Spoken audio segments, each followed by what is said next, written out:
All right, this is that time of the season where your depth gets tested on those fantasy rosters. If your depth ain't good, guess what? Throwing spaghetti at the wall when it comes to the waiver wire, hoping that something sticks. If you grab Zach Evans or Jordan Mason, hoping for that last week, well, you were left disappointed. But hey, if you happen to grab this guy, Kareem Hunt, he got you some good points thanks to 2 tutties. So, who are we throwing darts at this week? I say that, but there is actually skill involved. Rams running back Darrell Henderson is the most added player. Then we get a kicker, Brandon Aubrey, and a couple of defenses in the Chargers and the Jets. Tight end Dalton Kincaid likely going to see his role expanded with Dawson Knox out, and Josh Downs is showing his value in Indy, much to the chagrin of one Michael Pittman.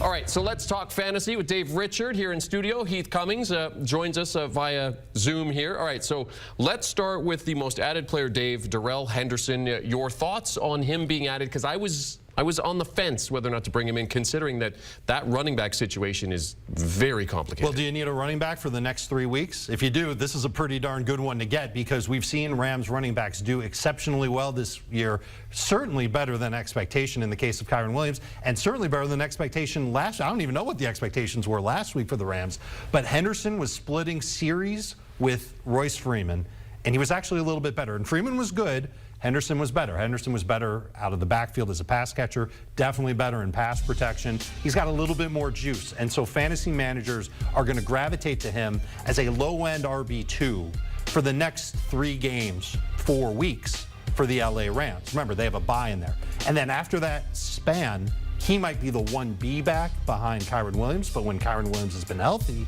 we've seen Kyren Williams play 70% of the snaps. He's looked outstanding. So Henderson, as the most added guy, makes perfect sense. That's somebody that fantasy managers can start right now. In Arizona, Emari Demercado, we liked him 2 weeks ago. The Cardinals liked somebody else. They went with Keontae Ingram 2 games ago.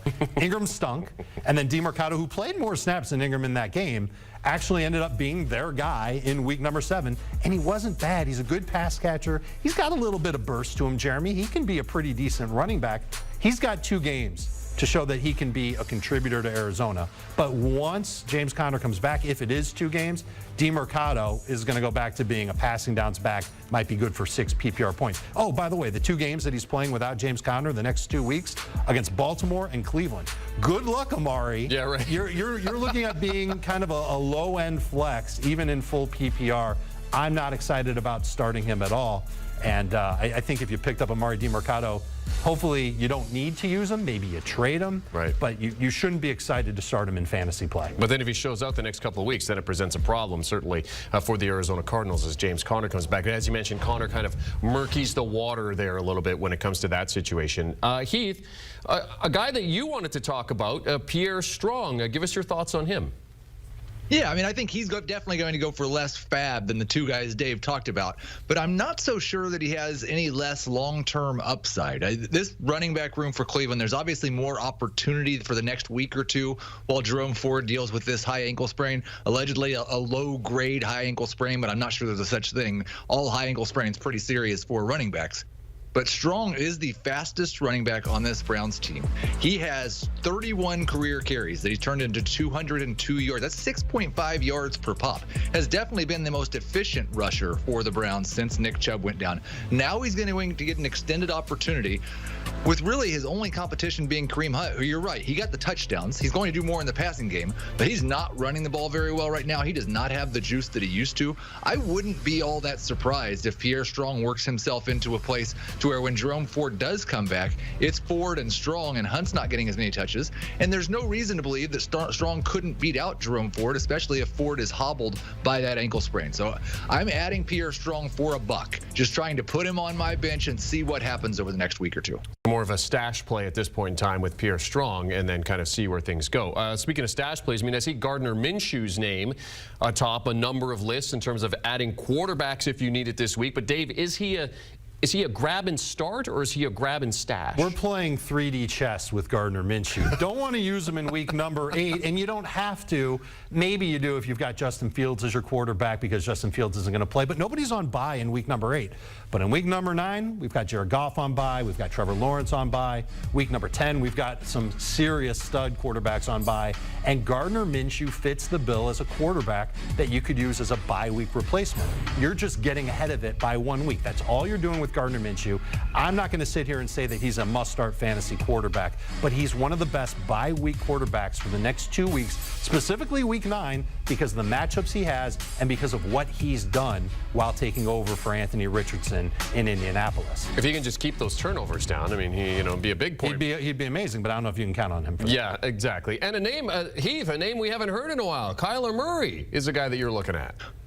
Well, I've been saying his name every week. I don't understand how he's still only 67% rostered. Like, if we're going to talk about a quarterback to stash, let's stash the quarterback who's never had a season worse than 20 fantasy points per game. In fact, last year, he was at 22 fantasy points per game before he got hurt. He's shown us multiple times the ability to produce 24, 25 fantasy points per game. Now, he won't run quite like he used to coming off that ACL, at least not the first couple of weeks. But I do believe that he can be a top 12 quarterback in the second half of the season. And if he gets all the way back to being Kyler Murray, he could be a league winner in the fantasy playoffs. All right, so Kyler Murray. Okay, Heath's been singing his praises for a couple weeks. I don't mean to out myself, Heath. I've been away for a little bit, so I haven't necessarily been listening to the podcast, so apologies for that. I know, Dave. Give me Come that on. Look. You could take the podcast with you, right? Really? Yeah, when you travel, it downloads to your phone. It's okay. It's all right. We get it. You've been very busy. Technology. Traveling the globe. Jeremy saying the week. Not quite. Let's talk about the wide receiver situation, and a guy that I have talked to you about, Dave, a couple of times on air and off, Jackson Smith-Njigba. Sitting on the bench, waiting for him to come out, and then all of a sudden last week he does, and guess where he was? He was sitting on my bench. So when you look at Jackson Smith-Njigba, what's your outlook for him looking forward? So I'll give my outlook on him, but I really want to talk about Josh Downs too. These are both rookie wide receivers that I like a lot. I'll let JSN be taken up by Heath on that one, so sit tight for a second. But I do like him kind of like as a good bench receiver, because I think when DK Metcalf comes back, there could be a concern. I don't know how Heath feels about it. I like that Josh Downs is playing now for Indianapolis. He seems to be a regular target for Gardner Minshew. The target share is right around 20% over the last 2 weeks, and this dude is fast. And Jeremy, he's running routes that typical rookie receivers who aren't round one picks like JSN don't run. So he's doing a lot of explosive stuff. I love that on the play where the Cleveland was drawn off sides. It was a free play for Indianapolis. It was Downs that Minshew targeted on a deep ball. He caught it. It was a touchdown. This dude made plays. I traded him in a dynasty league. It made me sad. I think he's a number. I had to do it because I'm trying to win now. He's a number 3 wide receiver both this week and maybe rest of season in full PPR. That's how confident I am in Downs being a good fantasy option, and he's still out there in a handful of CBS leagues. If they're half PPR, full PPR, absolutely go get him. Okay, just before we get to JSN, though, I want to ask you, because Michael Pittman was complaining about the fact that he wasn't seeing the ball as much. So there is some thought that maybe Pittman's going to be a guy who's going to see a lot of targets this week. So what's your level of concern when it comes to Pittman maybe taking some of Downs' Some of the best words to hear in fantasy circles are concentrated targets. So they're going to funnel targets. It's Minshew who's going to funnel targets to both Pittman and Downs. Both those guys should be over 20% target share game after game. I said that it was around 20% for Josh Downs in the 2 games with Gardner Minshew. Pittman's seen a much higher target share. Even last week, it didn't look like he did, but that was because Minshew didn't throw as much. You can rest easy. Michael Pittman's going to matter quite a bit the rest of the way. You know why Dave Richard is a Hall of Famer? Because I was supposed to go to Heath for Jackson Smith-Njigba, and Dave completely turned it around and took it to Josh Downs. So that's a perfect segue. There's that, plus I think Heath feels differently about JSN than I do, and it's good to share opinions out here. Heath, what do you got on JSN for me? Well, the thing we agree on is that Josh Downs is a better start this week if DK's back than JSN is. The other thing we agree on is that JSN should not be on the waiver wire. Like, he came coming off the bye. I understand what happened. He didn't have that big boom week off the bye, and so he got dropped because people needed to find somebody else to start. And you know what? It turned out that DK was out, and you should have just had JSN and started him. Don't make that mistake again. This guy should be 80-90% rostered. I said this summer I thought there was a possibility that he could be the best Seahawks wide receiver in the second half of the season. That sounds crazy because he's playing with DK Metcalf and Tyler Lockett, until you remember he was the best wide receiver on a team with Garrett Wilson and Chris Olave. I did like what we saw last week with the extra opportunity. I do still think you might have a couple of weeks when it's him and DK and Lockett to where he's not quite a starter, but there's absolutely no reason that he should ever go on the waiver wire again. Okay, well, I'm going to keep that in mind because I've been toying with it, but now that he's starting to produce, going to hang on to him a little bit. Heath, I am coming to you for the tight end discussion because Dalton Kincaid with the Dawson Knox situation, Dalton Kincaid's obviously going to get a little bit of a moment here. So in terms of Dalton Kincaid, what are you liking about him at this point in time? Well, hopefully it's a lot of a moment. Hopefully this is the point where he becomes the top 12 tight end that we thought he was going to be, and he's just never anything other than that again. Now, that doesn't necessarily mean he'll be a top 12 tight end every single week, but I would expect, like, it's not just Dawson Knox going away. We just saw the best game of Dalton Kincaid's career. 8 catches, 75 yards, caught all of his targets. He has the talent. He's now going to get more of the opportunity, and he's in one of the best offenses in football. One of the places where Knox has really capped Kincaid's upside so far this season is in the red zone and in the green zone. Knox has been the guy, the tight end that Allen has looked for when they've got down close to the goal line. That's going to be Kincaid now. So we'll see the targets go up. We'll see the touchdown opportunities go up. Another rookie who was drafted in the first 9 or 10 rounds. People got impatient. They dropped him. Now we're scrambling to add him again. Add him and start him this week. And I hope we keep him because we've seen a bunch of rookie tight ends this year, be it because of injuries or because of quarterback changes. We get excited about them and then they let us down. Hopefully Kincaid doesn't do that to us, and certainly the opportunity in the matchup this week suggests that he should absolutely be started as a top 12 tight end. But if you missed out on Dalton Kincaid, don't cry. Just go to New Orleans.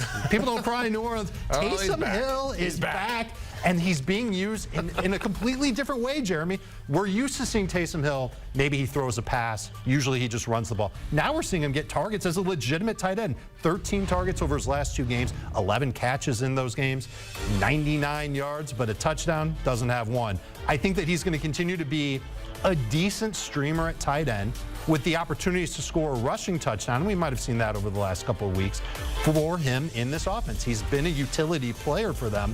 Now he's doing it while actually getting legitimate tight end work. So if you missed out on Kincaid, maybe you can still get Taysom Hill, and maybe you start him this week and moving forward as a streaming option, bye-week replacement. Maybe he evolves into being a must-start fantasy tight end. Geez, last year he was a quarterback, running back. You could put him in either position. Now he's getting looks at tight end. Yep. I mean, he's the jack of all trades, this guy, Taysom Hill. Absolutely. Dave Richard and Heath Cummings discussing roster trends this week here on CBS Sports HQ as we head into a week with no bye weeks. So all your players should be available other than, of course, those who are injured. Thank you very much, gentlemen. You can hear more from Dave and Heath on the Fantasy Football Today podcast. This week, latest episode, deep dive into waiver wire ads. A lot of stuff what we talked about here. The guys go deeper on that in the pod, and rookie rankings through the first 7 weeks of play. Download and follow Fantasy Football Today wherever you get your podcasts.